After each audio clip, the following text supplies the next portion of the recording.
Dua hadits tersebut juga mengandung paparan menakjubkan bahwa di sana terdapat banyak pelajaran dan pengajaran yang dilakukan iblis, berupa metode penyesatan yang harus dilakukan oleh bala tentaranya. Pada kedua hadits ini juga terdapat paparan bahwa penugasan setan itu mirip dengan pengiriman pasukan ekspedisi untuk mengemban misi khusus, kemudian kembali lagi ke markas sang panglima untuk melaporkan hasilnya. Dua hadits ini mengisyaratkan secara jelas keterkaitan antara fitnah antar umat Islam ini dengan fitnah yang ditebarkan oleh iblis. Setan sibuk menguatkan jeratan fitnah untuk memperdalam dan menanam pengaruhnya di masyarakat Islam. Hadits yang kedua menunjukkan fitnah terbesar dalam pandangan iblis, yaitu mencerai-beraikan keluarga muslim, karena keluarga dianggap sebagai inti dari masyarakat. Fitnah yang besar ini, sebagaimana yang kita lihat, ditebarkan oleh bala tentara setan, baik dari kalangan jin maupun manusia. Masing-masing dari keduanya, setan jin dan setan manusia, saling membantu untuk memperkokoh tersebarnya fitnah ini di antara kaum muslimin.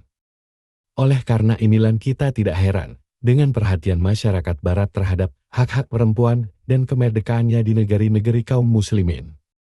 Dari Abu Hurairah radhiyallahu anhu, Rasulullah Shallallahu alaihi wasallam bersabda, setan datang kepada salah seorang di antara kalian lalu bertanya, siapa yang menciptakan ini? Siapa yang menciptakan ini? Sampai dia bertanya, siapa yang menciptakan Rabbmu? Apabila dia sampai pada pertanyaan itu, maka hendaklah orang itu memohon perlindungan kepada Allah dan hendaklah dia berhenti. Sahih Bukhari, Bab Al-Hal, Hadits 3276. Kami katakan, hadits ini disebutkan untuk menjelaskan sebagian bentuk fitnah setan dari pintu syubhat, yakni hasutan kepada manusia, agar terus-menerus dalam mempertanyakan berbagai persoalan, yang pada akhirnya mengakibatkan si penanya menjadi kafir. Fitnah apakah yang lebih besar daripada keluarnya seseorang dari lingkaran iman menuju lingkaran kekafiran? Hadits ini adalah dalil pokok yang mengingatkan setiap muslim dari segala bisikan setan yang merasuk hati dalam bentuk perasaan dan pemahaman yang mengandung syahwat dalam agama, baik pada urusan akidah maupun pengajaran umum. Hadits ini juga mengandung terapi bagi subhat-subhat setan yang merasuki hati seorang mukmin, yakni tidak berpanjang lebar dalam bertanya, karena tindakan itu semakin menguatkan serangan setan dan tidak menambah apapun pada diri orang yang bersangkutan kecuali kebingungan. Inilah arahan terpenting dalam melindungi diri dari segala fitnah syubhat, yaitu dengan tidak mengikuti bisikan-bisikan setan dan tidak menjatuhkan diri di dalamnya. Baik syubhat ini terjadi karena tipu daya setan-setan dari kalangan jin yang mempermainkan perasaan atau berupa perbuatan yang merupakan ajakan setan-setan dari kalangan manusia. Dari Aisyah radhiyallahu anha, bahwasanya dia mendengar Rasulullah Shallallahu alaihi wasallam bersabda, sesungguhnya malaikat itu turun ke awan, kemudian menyebutkan urusan yang telah diputuskan di langit. Maka setan-setan itu mencuri dengar darinya, lalu mengilhamkan kepada para dukun. Kemudian para dukun mencampuri berita itu dengan 100 kebohongan dari diri mereka sendiri. Sahih Al-Bukhari, Sifah Iblis wal Junidihi, Hadits 3276. Kami katakan, ini adalah salah satu sisi fitnah syubhat yang dikukuhkan oleh setan dari jenis manusia dan setan dari jenis jin dengan cara mencampuri kebenaran dengan kebatilan, kebohongan dengan kejujuran. 3. Beruntul dan berlimpah ruahnya fitnah.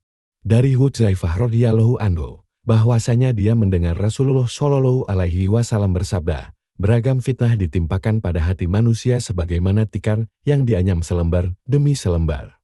Mana saja hati yang diresapi fitnah itu dengan sempurna, maka ditorehkan satu titik hitam padanya. Mana saja hati yang mengingkarinya, maka ditorehkan satu titik putih padanya, sehingga hati manusia menjadi dua jenis hati. Hati yang berwarna putih seperti batu, yang halus licin. Maka tiada fitnah yang dapat menimpakan bahaya terhadapnya selama masih ada langit dan bumi.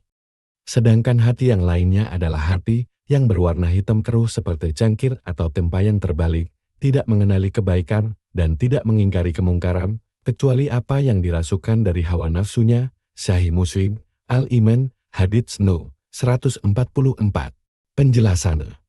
Hadits ini berisi isyarat yang berkaitan dengan besarnya jumlah fitnah yang membinasakan hati kaum muslimin Nabi Shallallahu Alaihi Wasallam menyerupakan besarnya jumlah fitnah ini dan kehebatannya yang terus-menerus ibarat bilah-bilah anyaman bahan baku tikar yang disiapkan untuk dianyam. Anyaman itu, apabila sudah selesai dianyam satu bilah, maka bilah berikutnya harus segera menyusul. Demikianlah seterusnya hingga selesainya pembuatan tikar. Begitu pula dengan fitnah-fitnah itu, meresapi hati manusia dengan bertubi-tubi tanpa henti, satu demi satu sebagaimana dirangkai bilah-bilah pada anyaman tikar.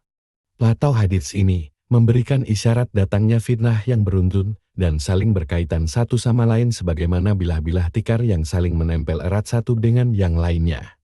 Hadits ini mengisyaratkan adanya pengaruh beragam fitnah ini terhadap hati yang menentukan kesalihan atau kerusakan manusia. Pengaruh fitnah dalam kaitannya dengan penerimaan dan penyingkaran hati terbagi menjadi dua. Jenis pertama, hati yang terpengaruh oleh fitnah secara bertahap sehingga pada akhirnya fitnah meresap ke seluruh bagiannya. Maksudnya adalah fitnah secara total telah menguasai hati sampai pada batas tidak tersisa sedikit pun tempat untuk iman di dalam hati.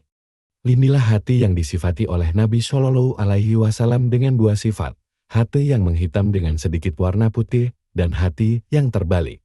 Hati yang terbalik adalah hati menyimpang dan tak mampu menerima kebenaran, tiada satu kebaikan atau hikmah pun yang dapat menempel padanya. Perumpamaan hati jenis ini ibarat bejana yang dibalik, yang tidak dapat menampung air sedikit pun. Karena sudah terbalik itulah, hati jenis ini berubah menjadi wadah yang tidak siap sama sekali untuk menerima kebenaran, walaupun hanya sedikit, lebih dari itu. Hati yang seperti ini pasti tak mampu membedakan antara kebenaran dengan kebatilan. Apabila pemilik hati seperti ini memegang satu perkara yang di dalamnya kebetulan ada kebenaran, maka tindakannya itu hanyalah karena sesuai dengan hawa nafsunya saja, bukan karena kebenaran yang ada pada perkara itu.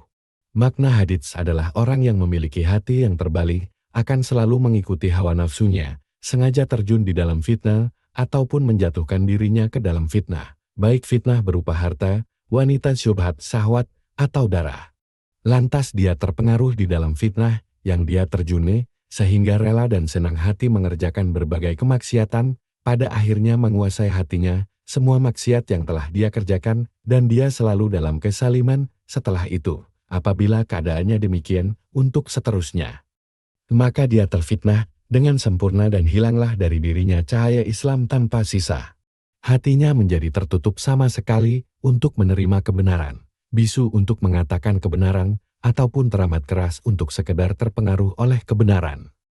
Jenis kedua, hati yang mengingkari fitnah. Hati jenis ini disifati oleh Nabi Shallallahu Alaihi Wasallam terlindungi dari fitnah dan tidak terpengaruh dengannya.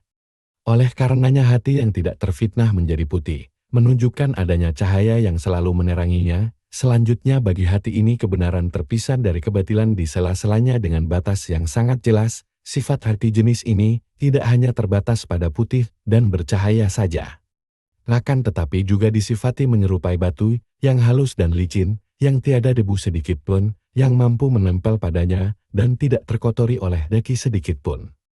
Maksudnya, jika hati sudah menjadi licin dan halus, maka pada akhirnya menjadi hati yang tidak terpengaruh oleh berbagai fitnah yang ada, dan tiada debu serta kotoran fitnah yang mampu menempel padanya. D.A.R.I. Abdullah bin Amr bin As radhiyallahu anhuma, bersabda Rasulullah Shallallahu Alaihi Wasallam, sesungguhnya tiada seorang nabi pun sebelumku kecuali dia dibebani kewajiban untuk memberi petunjuk umatnya kebaikan yang dia ketahui kepada mereka, serta memberi ancaman terhadap keburukan yang dia ketahui kepada mereka.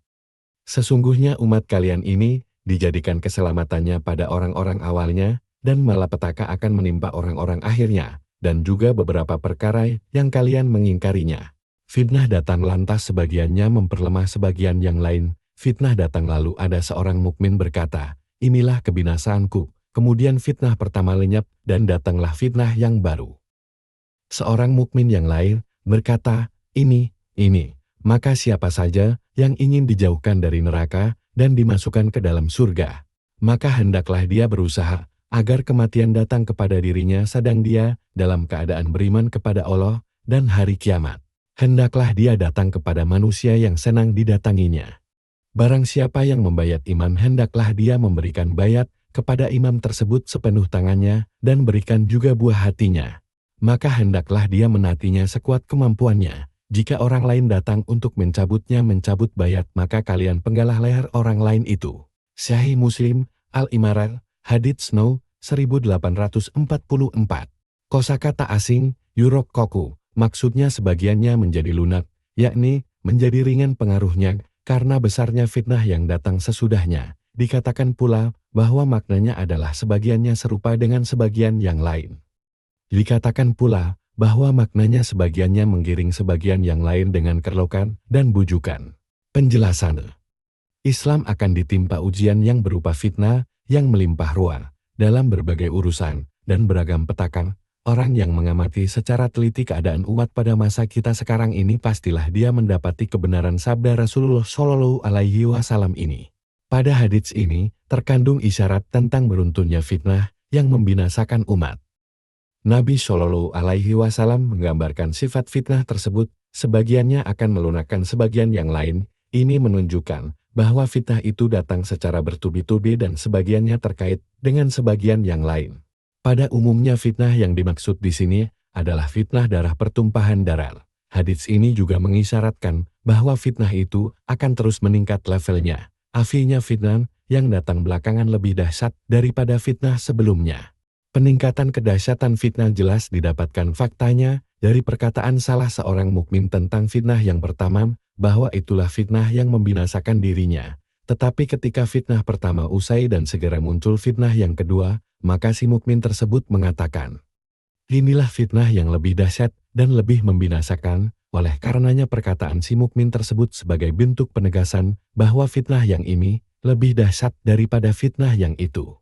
Hadits ini menerangkan jalan selamat dari fitnah, yakni dengan 3 cara. Pertama, menjaga iman. Hadits ini menyebutkan 2 ajaran terpenting dari sekian banyak ajaran, yakni iman kepada Allah dan hari kiamat.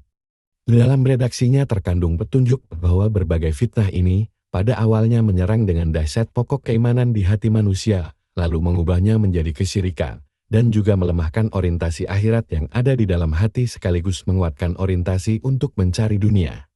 Kedua, berinteraksi dengan orang lain dengan etika sebaik-baiknya.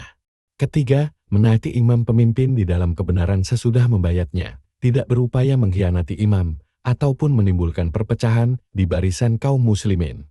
Dari Abdullah bin Mas'ud radhiyallahu anhu, dia berkata, bagaimana keadaan kalian apabila fitnah menimpa kalian? Ketika fitnah terjadi orang dewasa cepat menjadi tua dan anak kecil cepat dewasa.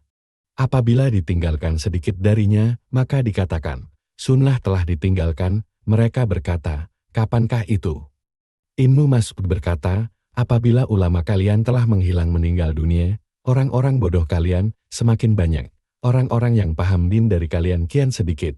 Pemimpin kalian banyak tetapi orang-orang yang dapat dipercaya kian sedikit. Dunia dicari dengan amalan akhirat.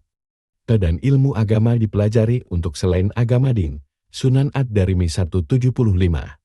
Penjelasan, Atsar ini menunjukkan salah satu fitnah jangka panjang yang akan menerjang umat ini dan mengakibatkan berubahnya pemahaman terhadap risalah Islam serta berbeloknya hati manusia dari petunjuk Nabi, sedangkan mereka menduga bahwa diri mereka masih berada di atas kebenaran.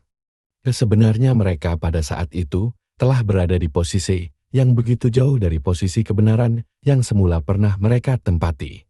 Anggapan yang keliru ini disebabkan karena mereka sudah begitu terbiasa dengan kesesatan, mereka telah begitu lama tertimpa fitnah, sehingga karena kelalaian dan kebodohan mereka menyangka masih tetap berada di atas kebenaran. Atsar ini juga menunjukkan bahwa fitnah berlangsungnya fitnah dalam jangka waktu lama hanya terjadi jika sebab-sebabnya sudah terpenuhi dengan lengkap, yakni jika orang-orang bodoh semakin banyak. Ulama serta ahli fikih di kalangan umat ini semakin langka. Dan banyaknya pemimpin yang sekaligus mengindikasikan terjadinya perpecahan umat, para pemimpin itu, walaupun banyak jumlahnya, tiada seorang pun di antara mereka yang layak dipercaya untuk memimpin umat ini.